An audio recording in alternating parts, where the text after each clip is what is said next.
دجال کی دنیا میں موجودگی کا ثبوت اور اس کا اپنے خروج کا انتظار، یعنی وہ کسی کا بچہ پیدا نہیں ہوگا بلکہ ہی از آلریڈی دیئر، اور وہ انتظار میں ہے کہ کب اس کو اللہ کا حکم ہو اور وہ نکل آئے. تمیم داری نصرانی آدمی تھے، پس وہ آئے اور اسلام پر بیعت کی اور مسلمان ہو گئے.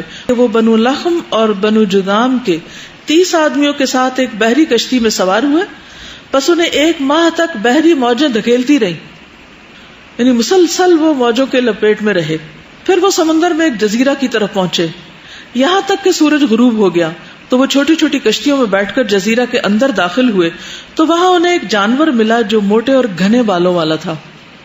بالوں کی کثرت کی وجہ سے اس کا اگلا اور پچھلا حصہ وہ نہ پہچان سکے. تو انہوں نے کہا تیرے لیے ہلاکت ہو، تو کون ہے؟ اس نے کہا میں جساسہ ہوں. انہوں نے کہا جساسہ کیا ہوتا ہے؟ اس نے کہا اے قوم، اس آدمی کی طرف گرجے میں چلو کیونکہ وہ تمہاری خبر کے بارے میں بہت شوق رکھتا ہے. بس جب اس نے ایک آدمی کا نام لیا تو ہم گھبرا گئے کہ کہیں وہ شیطان ہی نہ ہو. بس ہم جلدی جلدی چلے، یہاں تک کہ گرجے میں داخل ہو گئے. وہاں ایک بہت بڑا انسان تھا کہ اس سے پہلے ہم نے اتنا بڑا آدمی اتنی سختی کے ساتھ بندھا ہوا کہیں نہ دیکھا تھا. اس کے دونوں ہاتھوں کو گردن کے ساتھ باندھا ہوا تھا اور گھٹنوں سے ٹخنوں تک لوہے کی زنجیروں سے جکڑا ہوا تھا. گھٹنوں سے ٹخنوں تک ٹانگیں لوہے کی زنجیروں میں بندھی ہوئی تھی. ہم نے کہا تیری ہلاکت تو کون ہے؟ اس نے کہا تم میری خبر معلوم کرنے پر قادر ہو ہی گئے ہو، تو تم ہی بتاؤ کہ تم کون ہو. انہوں نے کہا ہم عرب کے لوگ ہیں. ہم دریائی جہاز میں سوار ہوئے، پس جب ہم سوار ہوئے تو سمندر کو جوش میں پایا، پس موجیں 1 مہینے تک ہم سے کھیلتی رہیں. پھر ہمیں تمہارے اس جزیرے تک پہنچا دیا. پھر ہم چھوٹی چھوٹی کشتیوں کے ذریعے سوار ہو کر یہاں پہنچے تو ہمیں بہت موٹے اور گھنے بالوں والا جانور ملا جس کے بالوں کی کثرت کی وجہ سے اس کا اگلا اور پچھلا حصہ پہچانا نہ جاتا تھا. ہم نے کہا تیرے لیے ہلاکت تو کون ہے؟ تو اس نے کہا میں جساسہ ہوں. ہم نے کہا جساسہ کیا ہوتا؟ اس نے کہا گرجے میں اس آدمی کی طرف جاؤ کیونکہ وہ تمہاری خبر کا بہت شوق رکھتا ہے، اس کو تمہارا انتظار تھا. بس ہم تمہاری طرف جلدی سے چلے اور ہم گھبرائے اور اس سے پرامن نہ تھے کہ وہ شیطان نہ ہو گئے. اس نے کہا مجھے بیسان کے باغ کے بارے میں خبر دو. ہم نے کہا اس کی کس چیز کے بارے میں تم خبر معلوم کرنا چاہتے ہو؟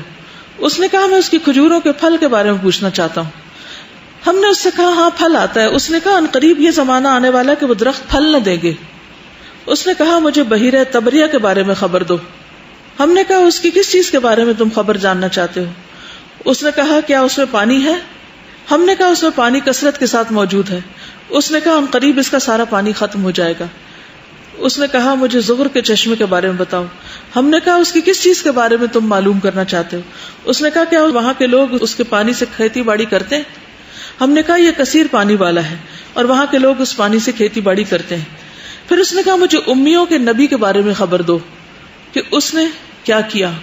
ہم نے کہا وہ مکہ سے نکلا اور یثرب میں اترا ہے، یعنی ہجرت ہو چکی تھی.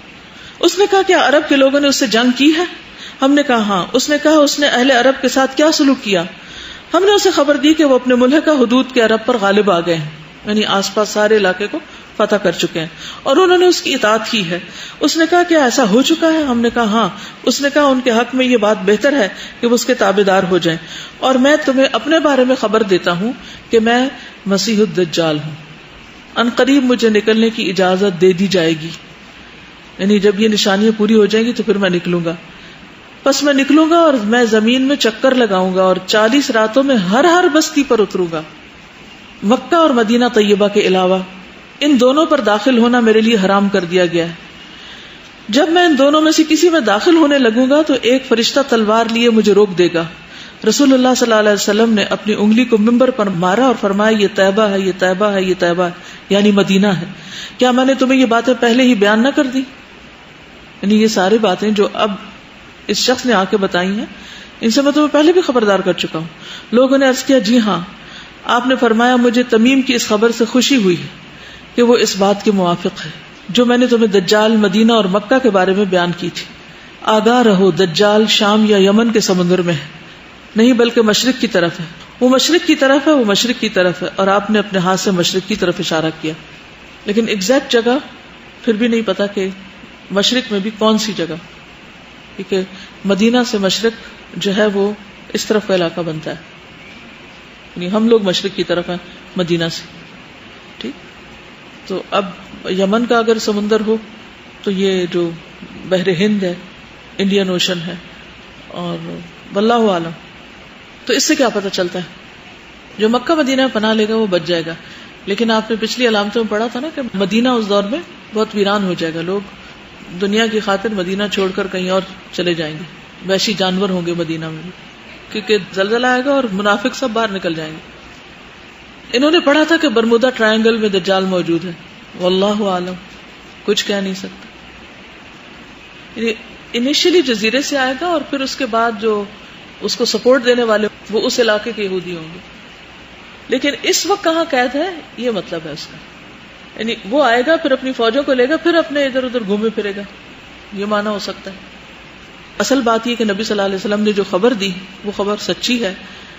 ہوگا کب، واللہ عالم. اور پھر حالات ویسے کے ویسے ہوتے بھی جاتے ہیں. دیکھیے بعض اوقات ہوتا ہے نا کہ اس جگہ سے نکلے گا، ضروری نہیں کہ وہ خروج اول ہے یا خروج ثانی ہے یا خروج ثالث ہے. سمجھے؟ نہیں، ہو سکتا ہے کہ وہ ٹیک آف کرے اس علاقے سے عربوں کی طرف جانے کے لیے، جبکہ ہمیں دوسری حدیث سے بھی پتہ چل رہا ہے کہ پوری دنیا میں گھومے گا، وہ ہر بستی میں جا داخل ہوگا. ٹھیک ہے نا؟